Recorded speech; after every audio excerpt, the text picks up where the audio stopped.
사랑하는 여러분, 한 주간에도 평안하셨습니까? 오늘은 제21과 로마서 강의 51번째 시간으로 작은 예수가 되라라는 제목으로 말씀의 은혜를 나누겠습니다. 여러분 가지고 계시는 구역공과 110페이지를 펴시고 함께 읽어가면서 은혜를 나누겠습니다. 나눈 말씀은 로마서 15장 1절에서 3절 말씀이고 외운 말씀은 빌립보서 2장 5절 말씀입니다. 함께 읽겠습니다. 너희 안에 이 마음을 품으라 곧 그리스도 예수의 마음이니. 아멘. 자, 읽겠습니다. 신구약 66권 중 복음에 대해 가장 논리적이며 체계적으로 설명한 로마서는 내용적으로 볼 때 크게 두 부분으로 나눌 수가 있습니다. 먼저 1장부터 12장까지는 복음의 이론편으로 우리가 어떻게 하면 이 죄의 문제를 해결하고 구원에 이를 수 있는지에 대한 설명입니다.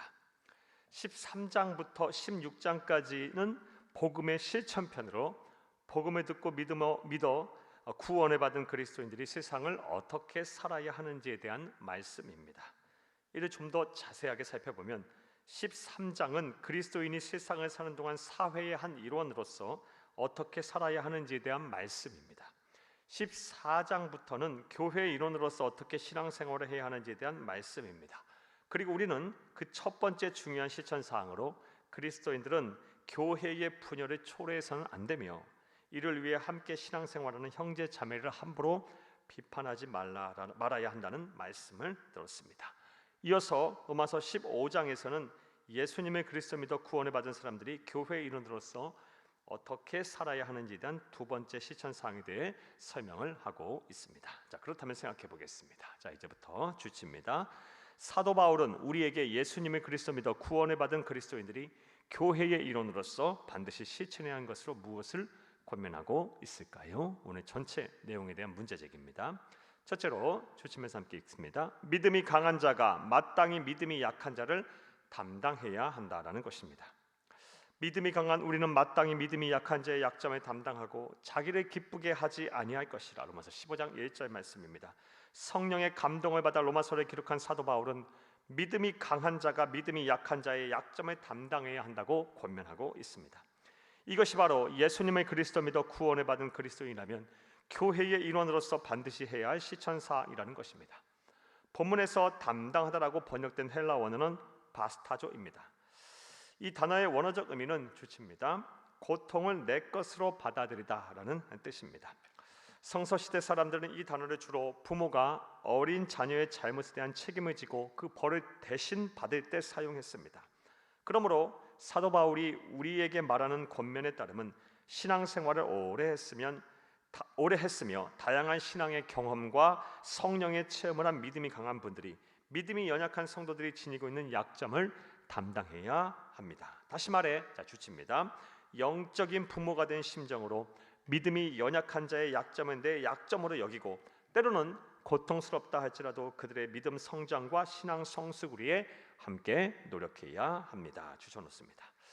무엇보다 우리 주 그리스도 예수의 은혜와 헌신 그리고 대속의 죽음으로 말미암아 삶이 회복되고 영생을 소유하게 된 우리는 예수님이 보여주신 삶과 그분의 명령에 따라 반드시 믿음이 연약한 자의 약점을 내 약점으로 끌어안아야 할 것입니다.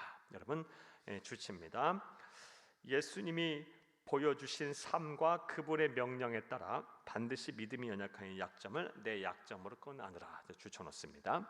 이렇게 사는 사람들이 진정한 구원을 받은 그리스도인이며 하나님 나라의 참된 백성입니다.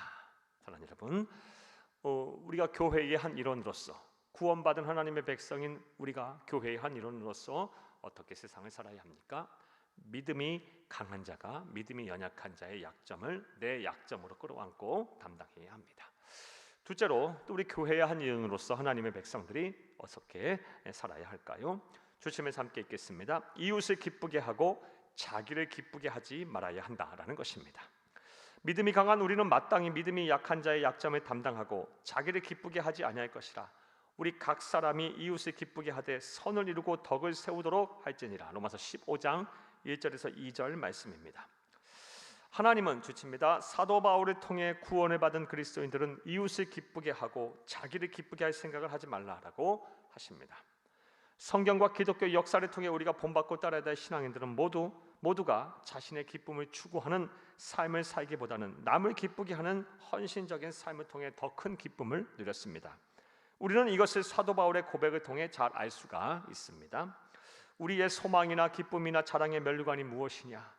그가 강림하실 때 우리 주 예수 앞에 너희가 아니냐? 너희는 우리의 영광이요 기쁨이니라. 데살로니가전서 2장 19절에서 20절 말씀입니다. 사도 바울은 자신에게서 소망과 기쁨을 찾지 않고 자신이 헌신적으로 섬기고 봉사하여 구원받고 영생한 성도들을 보며 소망을 찾고 기쁨을 얻었다고 확언하고 있습니다. 자, 그렇다면 어떻게 하면 사도 바울처럼 살 수 있을까요? 빌립보서 2장 5절 말씀입니다. 너희 안에 이 마음을 품으라. 곧 그리스도 예수의 마음이니. 자, 그에게는 이제 주치입니다. 우리 구주 예수의 마음이 있었기 때문에 이 모든 것이 가능했던 것입니다. 그는 예수님의 마음을 품은 작은 예수였기에 예수님처럼 자기의 기쁨이 아닌 남의 기쁨을 추구하는 삶을 기꺼이 살 수가 있었던 것입니다.까지 붙여놓고 작은 예수 동그라미 쳐놓습니다. 이제 우리도 사도 바울처럼 작은 예수가 되기 위해 노력해야 합니다. 우리 안에 예수의 마음이 자리 잡도록 노력을 해야 합니다. 이를 위해 자 붙여놓습니다. 예수님의 성품인 사랑, 희락, 화평, 오래 참음, 자비, 양성, 충성, 온유, 절제가 내 인격이 되도록 부단히 노력을 하시기를 바랍니다. 그리하면 언젠가 때가 되면 다른 형제와 자매를 기쁘게 하는 삶을 사는 희생적인 삶이 내게 말할 수 없는 기쁨이 은혜가 될 것입니다까지 추천했습니다. 우리가 어떻게 하면 작은 예수가 될 수 있는지에 대한 구체적인 실천사항이었습니다. 사랑하는 여러분, 우리는 지난 로마서 14장에 이어 구원을 받은 그리스도인들이 교회인으로서, 다시 말해 성도로서 교회 안에서 어떻게 살아야 하는지에 대한 중요한 실천사항 몇 가지를 들었습니다. 자, 이제부터 괄호합니다. 전체 내용에 대한 요약입니다. 먼저 형제와 자매를 함부로 비방하여 교회의 하나됨을 해치지 말라라는 것입니다. 또한 믿음이 강한 자가 믿음이 약한 자의 약점을 담당하라라는 것입니다. 나아가 이웃을 기쁘게 하고 자기를 기쁘게 할 생각을 하지 말라라는 것입니다.까지 괄호해 놓습니다. 오늘 전체에 대한 교회의 일원으로서 하나님의 백성들이 어떻게 살아야 되는지에 대한 요약의 말씀이었습니다. 자, 그런데 또 주칩니다. 이 실천사항을 공통적으로 말하고 있는 것은 바로 교회 안에서 인간관계를 잘하라라는 것입니다. 다시 말해 구원받은 진정한 성도, 성숙한 신앙임을 알 수 있는 믿음의 척도가 바로 교회 안의 형제 자매와의 인간관계라는 것입니다. 까지 붙여놓고 인간관계 동그라미 쳐놓습니다. 이제 여러분이 구원을 받은 하나님의 자녀 그리스도인이라면 무엇보다 교회 안의 형제 자매와 인간관계를 잘 하기 위해 노력을 하시기를 바랍니다. 그리하여 우리가 함께 단 한 사람도 실족하지 않고 함께 하나님의 나라를 이 땅에 세우고 그의 뜻을 이루어 가기를 간절히 바랍니다. 할렐루야. 말씀과의 만남을 보겠습니다. 1번, 사도 바울이 자기 자신이 아니라 다른 성도들을 보며 소망을 찾고 기쁨을 얻을 수 있었던 이유가 무엇입니까? 예수의 마음을 품은 작은 예수였기 때문입니다. 자, 2번 보겠습니다. 성숙한 그리스도인임을 알 수 있는 믿음의 척도가 무엇입니까? 성숙한 그리스도인들은 사랑하는 여러분, 교우들 간의 인간관계를 잘합니다. 예수의 마음을 품고 잘 참고 견디면서 화평케 하는 자로 삽니다. 믿음의 형제 자매들과 인간관계를 잘하는 것을 통해 우리는 그 사람의 성숙한 그리스도인지 그 사람의 믿음을 알 수가 있습니다. 3번 보겠습니다. 작은 예수가 되기 위해 결단하고 노력해야 할 부분이 무엇인지 생각해보고 나누어 봅시다. 특별히 예수님의 성품, 내 인격되도록 노력을 해야 합니다. 예수님의 고유의 성품, 성령의 9가지 열매입니다. 사랑, 희락, 화평, 자비, 양성, 충성, 온유, 절제.